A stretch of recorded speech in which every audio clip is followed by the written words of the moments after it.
Баршаңызға сәлем достар, сіздермен Айгерім. Бүгін мен сіздерге осындай бельгийский вафлидің рецептісін ұсынамын. Бұндай вафлиларды мен үнемі таңғы асқа дайындаймын. Менің балаларымның ерекше жақсы көретін тәттілерінің бірі. Дәмі өте ерекше, сондай жұмсақ, нәзік болып шығады. Менімен бірге жасап көріңіздер, және де менің каналыма тіркелуді ұмытпаңыздар.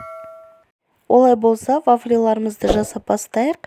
Бізге қажет ингредиенттер: ұн қажет, қопсытқыш қажет, 2 жұмыртқа, қант, сүт және де ерітілген сары май қажет. Ең алдымен біз ұнның үстіне қопсытқышымызды саламыз да араластырып қоямыз.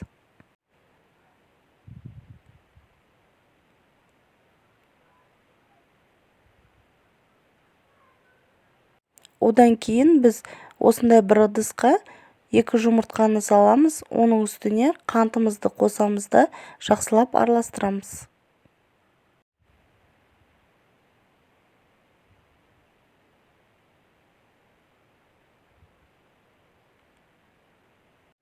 Енді осының үстіне біз ерітілген сары майымызды құямыз да тағы да араластырамыз.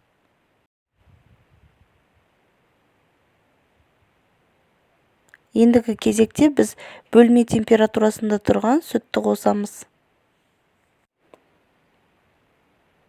Осылай сүтімізді де жақсылап бір араластырып аламыз да, ситадан өткізілген ұнды осылай 2-ге 3-ке бөліп қосамыз.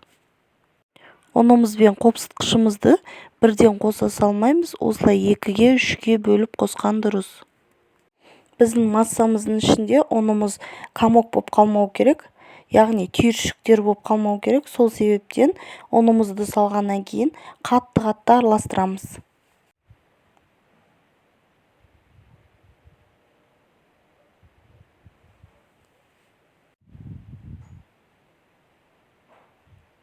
Міне біздің массамыз осындай болу керек.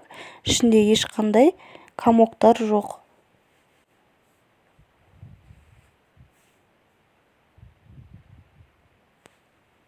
Массамыз дайын. Енді біз қызып тұрған вафельницаға осы массамызды құямыз. Массаны вафельницаның ортасына ғана құя салмай, осылай шетінен бастап барлық жеріне құйып шығу керек. Мөлшермен 2-3 минут қызарғанша пісіріп аламыз. Келесі вафлиларымызды да тура осылай құямыз да қызарғанша 2-3 минут пісіріп аламыз.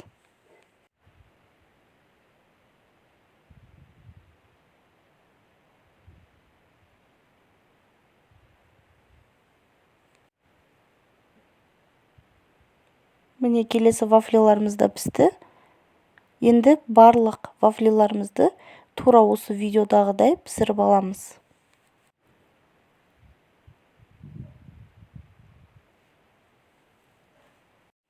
Міне біздің вафлиларымыз дайын болды. Ендігі кезекте біз шоколад пен сары майды ертіп аламыз да бетіне осылай жағып әсемдейміз.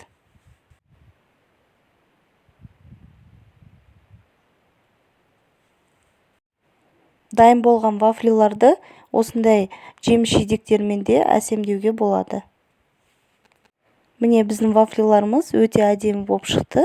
Енді кезекте қалауларыңызша бетіне қант ұнтағын себуге болады. Міне бізде осындай дәмді, әдемі вафлилар шықты. Менің рецептім бойынша міндетті түрде жасап көріңіздер, сіздерге ұнайды деген ойдамын.